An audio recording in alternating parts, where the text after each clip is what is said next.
We'll get it going here. We'll get it going here. We'll get it going here. It's October. Oh, we're on. Are we live? We seem live-ish.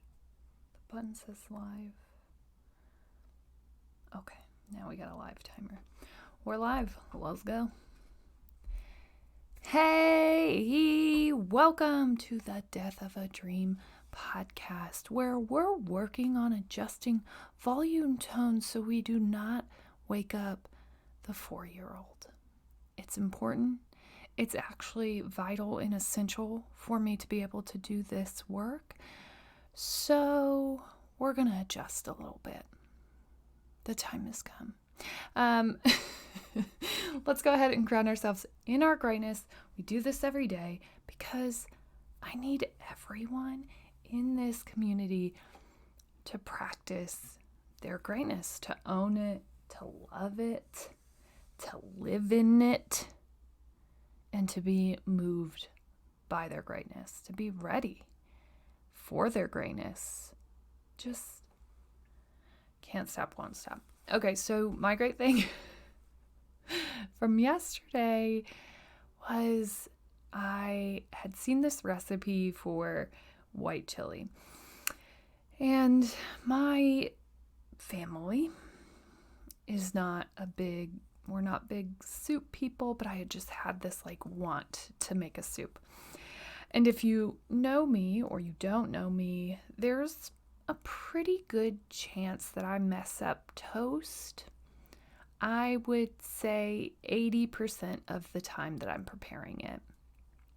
And I don't know why. For a little bit, I think that I thought it was just this idea that I just moved through this so quickly. I'm still challenged by this cooking of which I cannot conquer. I think some of it now is just the underlying negativity towards my cooking, not only from me, but also from my family, which they really have no reason to be positive about it. I've never given them one. And so I don't blame them. We just went downhill fast. Okay. So I wanted to make this chili. And everyone's kind of going, oh, okay, Hannah's going to make chili, okay, we better have a backup option, okay. And my family may or may not have eaten prior to the chili just by loading themselves with snacks and other things. And it's fine. I'm not offended, slightly offended. And I think my husband was just like, here, have chips, fill your stomachs. Ensure that you don't starve because we're trying something new, right? And that's what he's saying to my children probably in the other room. And I'm just like, we're going to get this right. We got to get this right. We're going to get this right. And so I'm cooking it, putting all the things in it. I'm really paying attention to the recipe. I'm not skipping any steps. I'm here, all in. And then I'm to the final stages and I have to add in 2 more ingredients. And I'm like, oh no, this is the consistency part, right, of soup. And that's so important. And so I'm like, okay, we got to get this right. And someone had told me, do you ever taste your food as you're cooking it? Oh, no, because it pretty much tastes terrible the whole time. And the problem isn't really that it tastes bad. It just all tastes separate. It doesn't ever come together the way that it's supposed to, or the way that I imagine, or the way that I taste other people's food, where things like the meat takes on the taste. Everything always tastes separate. So I'm bound and determined we're going to make this chili. It's going to be good. And I taste it and I'm like, it doesn't really taste. Well, I remember reading in the recipe, salt and pepper to taste. Add that in until it tastes good. So then I add in salt and pepper and then I taste it and I'm like, oh my gosh, this tastes like something. This tastes like food. This doesn't all taste separate. Like where the cream cheese tasted, I could taste the cream cheese. I could taste the chicken. I could taste like it all started to flow together. And then I dished everybody's up, and certainly my 2 children were not hungry by that point, which who blames them? And I dish up mine, and I like taste the first bite, and I'm like, this is actually good. And I turn and I look at my 7-year-old, and I'm like, this is actually good. I actually am not even lying about that. Like I usually would be, where I'm like, it's good, just eat it, it's good. Like I legit like this. This is something that I would maybe eat somewhere else, not in my home, like choose to eat, right? And then my husband eats it, and he's not like instantly dead by how terrible it tastes. And so I'm just kind of sitting there like, hold the phone. Hold the actual phone. Like this is back in the 90s where I lived, and everyone that was cool had the see-through VTech cordless phone. I didn't have one. I think I finally got one like 3 or 4 years after they were cool. But that's where you took your secret calls in your closet from your best friend, on that phone. I know someone I knew had an orange one, super jealous of that. Someone I knew had a green one, and they always had them like in their rooms, and landlines, and having phones that you would have secret conversations on, but that your sister could be listening to in the other room on her cordless phone. Like, come on, is that even fair? But this was the reality of the world that I grew up in. So how did we even get there? I don't even know how we started talking about that. Either way, this was such a huge accomplishment. This is like one of the greater things that I've done this month. I actually made food that made sense on my own taste buds. And my husband wasn't really willing to admit it because he's just not a chili fan anyways. But I think even he liked it. There are crazy things happening at our house right now. There's just a lot of craziness in our world. And to have this moment of sheer victory was like nothing I've felt in a while. I can't even. I can't get it off. It's a TikTok thing. Okay. So that's my great thing. Make sure that you take time, recognize yourself for your great thing, whatever it is, just ground yourself in your greatness. Make sure that you're owning that, owning the entirety of it. Like, it's really great to think that my family helped out with this soup, which they did. But this gal right here, the one that you're listening to, the one that maybe you're watching, she did that. I made food that tasted good, and it had like a lot of ingredients, people. This is next level type performance for me. And I'm pretty sure that this puts me probably 3 steps away from landing my own cooking show. Like, that's how good my chili was. No, I'm absolutely just kidding. There's not a chance. My family did tell me that I could probably go on the on Nailed It and do really terribly well there. So that's the kind of level cooking show I might be on. Okay, let's go ahead and move on. So today we're talking about networking. And I had this epiphany over the weekend that I hated networking. Like, I don't know why it pained me so much. I think it was just the the basis of the fakeness. And I don't know if it was the fakeness from other people. Now looking back at where I was back when I hated networking so much, I think it was the fakeness that I would have to put on to present there. There's this like aching deep in your soul when you're wishing that you were someone else. And I think the bigger problem for me was I wasn't even wishing I was someone else. I was just wishing that I knew what I was supposed to be. And, there were actual comments on different reviews that I had in my workplace that would be like, okay, Hanna, you need to get outside of this organization. You need to volunteer for a board. You need to network. You need to grow in that way. Like, you don't have opportunities to grow in other ways. So you're going to go ahead and need to grow outside of here. Maybe it'll help you to fill your bucket one day.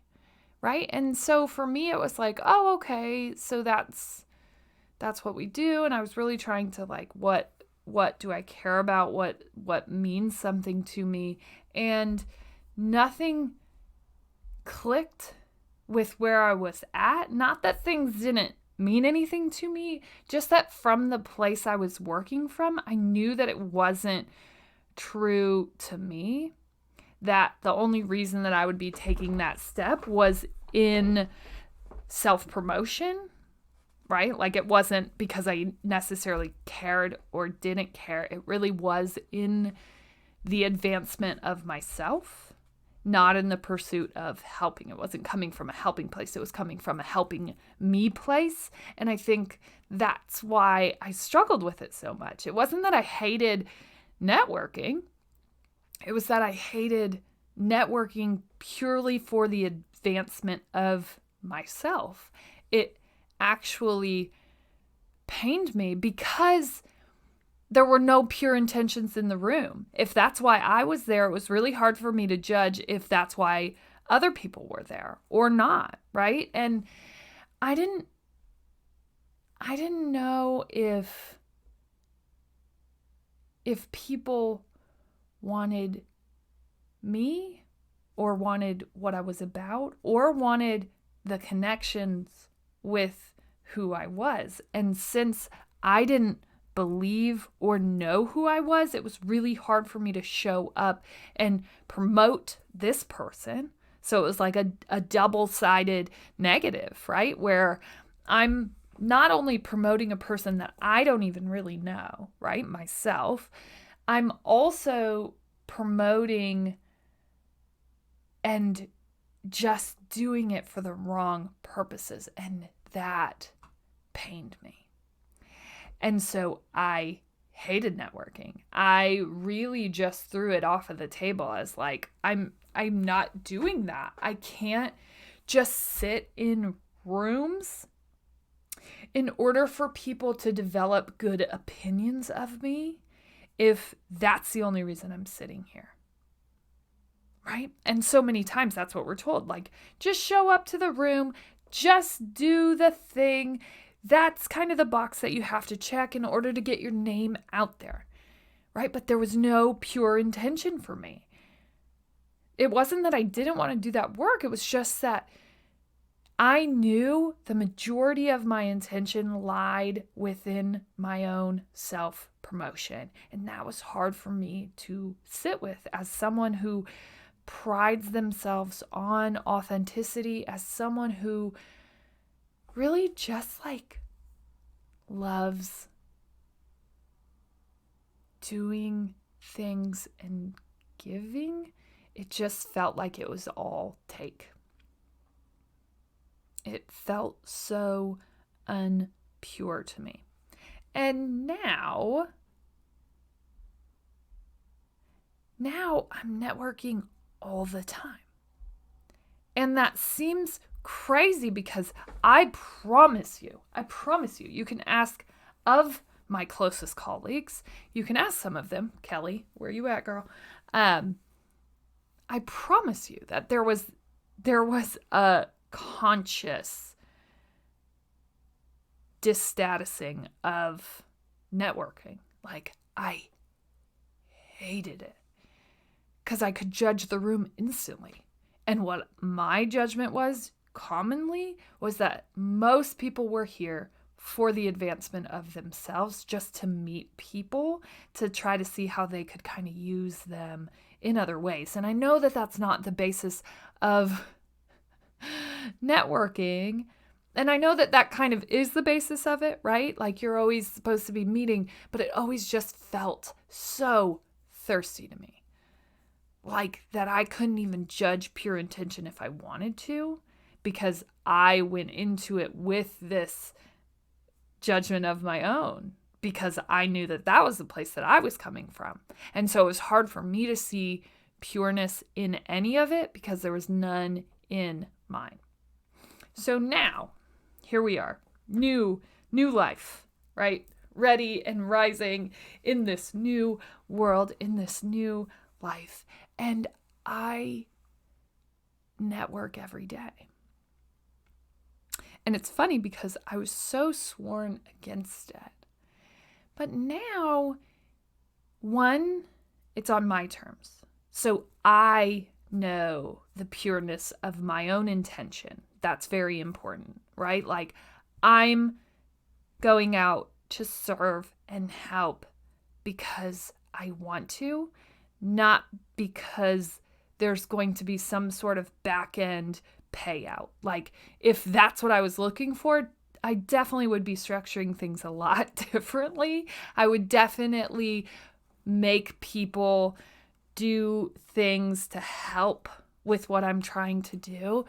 And I just, more than anything, and I shared this on my Instagram story, it's kind of like, here's the deal. I do this podcast every day. We've done that every day for over a year now. We've built a platform. We've built a little bit of a following. It's building every day. Thank you all, by the way. And now we've built something that maybe isn't a ton of steps ahead of where other people are, but it might be one or two. And what if I could be that next step, whether I meet with you, whether I, I was so blessed to have people that offered the free webinar or gave me a little bit of advice on DMs or completely ignored me and made me go out and figure it out for myself. Like, that was such a blessing. And like, what if I can be that chance for people? What if I can be that person? And so that's my intention, right? And like, I'm networking on my own terms now, and so it feels so much cleaner to me. Plus, there's this other side where it's like, I'm actually excited about my life and the work that I'm doing. And not that I wasn't excited about what I was doing before. I think I was just always coaching myself into this being where I was supposed to be. And that constant coaching sort of exhausted my back end energy to go out and coach other people into believing that this is where I was supposed to be, into believing that they should believe in me believing in this place. And so continuing that conversation, continuing that concept, pushing it on other people felt like a very heavy lift, considering how many times I had to convince myself. And that also seemed super inauthentic. Like, if I'm coaching myself into believing that I should be here, into believing in myself, do I really have any rights to go out and tell other people to believe in me? That's a little crazy, right? So now I believe so wildly in this thing, in what I'm doing, in how I'm doing it, and I'm seeing more proof in that pudding than I even like to think about, because I set out 2 years ago wanting to do this and committing to very strict guidelines as to how I was going to do this. And those strict guidelines really helped inform now what I'm going to be teaching on someday, right? And I get so excited about it because it really was all just a hypothesis. Here's the deal. I could have gotten it way wrong, right?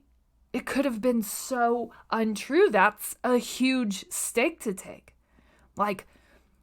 Here's what I want to do. I want a podcast. And since I come from the marketing world, I don't want to leverage that. I want to stay true to maybe what everybody else would have. And there definitely are things that put me light years ahead of where other people are going to start in this work. So I am not devaluing that. But I didn't want my ability to market or my ability to leverage a salary that I had coming in from my 9-to-5 in order to grow this. So I stuck to investing $0 in this. And as far as marketing and pushing the platform of this podcast. So and the whole hypothesis behind that was that word of mouth is the strongest form of marketing that you could ever have. And I truly believe with podcasting specifically as a medium, that really is where that lives. I don't pick up a podcast just to pick up a podcast and go research. It's rare, right? Normally it comes from a friend or a family member who was listening, and mostly friends. I have one friend and we exchange podcasts, maybe 2 friends and we exchange podcasts, maybe 3, right? But that's where it comes from.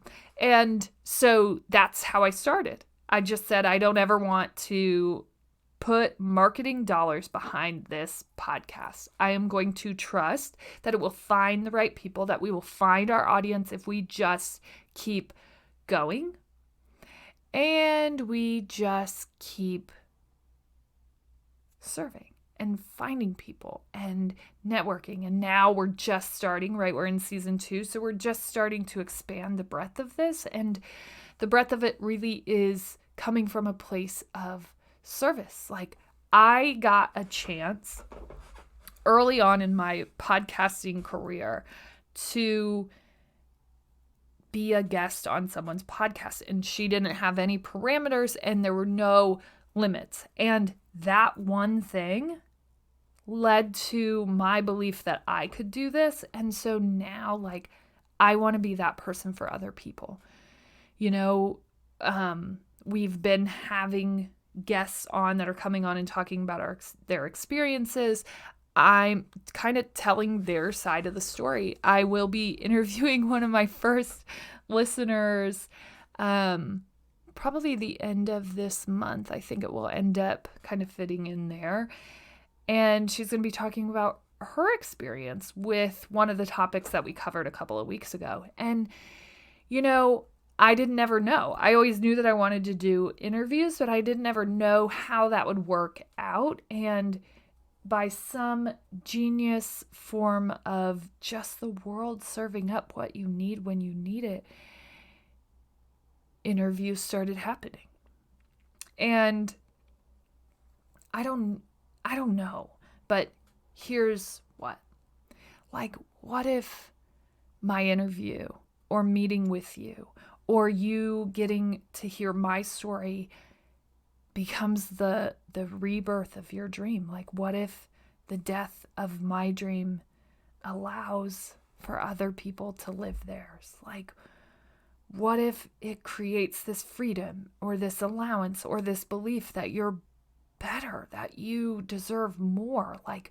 What if I had to endure all of this? The low days, the tired days, the wanting to give up days, so that you could see how capable you are and how beautiful you are. And what if the depression of losing the things that I associated with my identity? What if that helps someone through their low place of losing their own? And what if it just all has a purpose?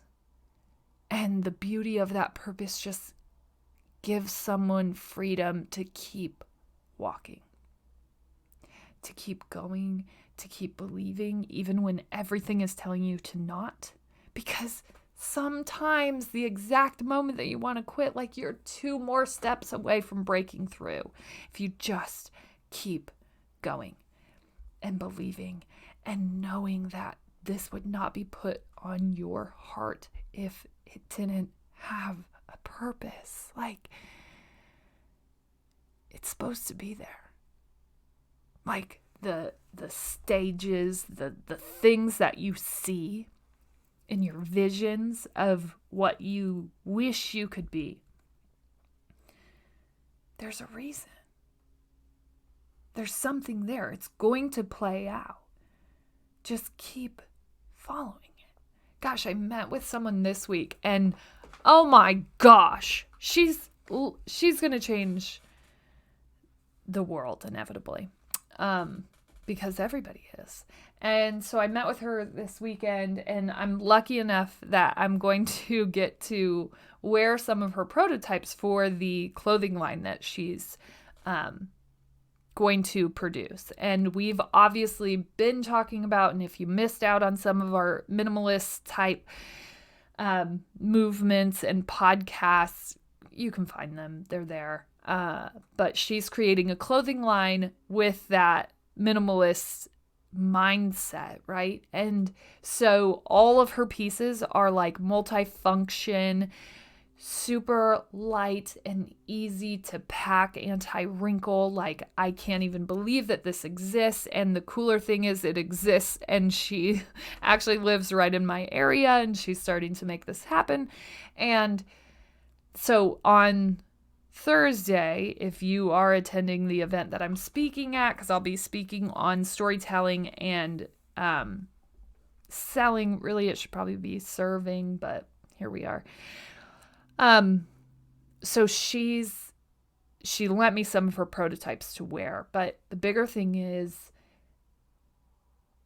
that was something in my past life that I never would have done. Just message someone to meet, because I never enjoyed meeting with people. And I think it was this.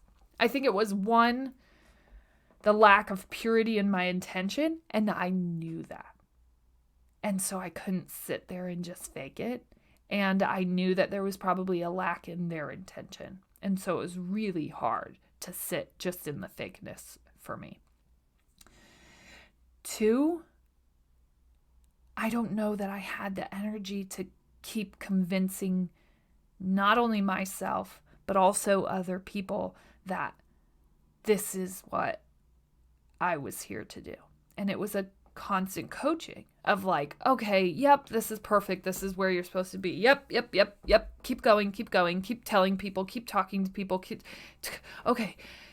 The more that we convince other people, the better off you'll be. And I couldn't keep the story going because it was hard enough to keep it going in my own head.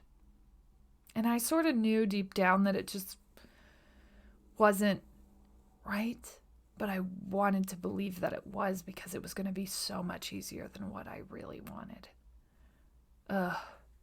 Could we just go back? We can't now, can we? Dang it. Right? And now, networking is just this beautiful, pure moment. Like, it's this beautiful opportunity to connect with human beings on their humanness, on the things that they're experiencing. And it's so beautiful. But there's beauty in the pureness of just connecting with a human being for the pure purpose of connecting. Like, that's it. Of just hearing a story to hear a story because you just want to know them and know what they're about. And I love it now, which is so crazy because I can tell you I was of the utmost opposite opinion on networking.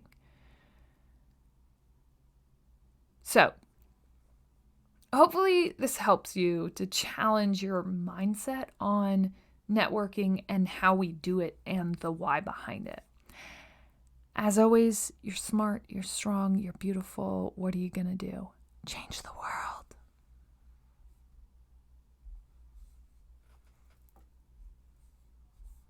I gotta find my mouse. Where is it? Okay, there's no mouse. Goodbye.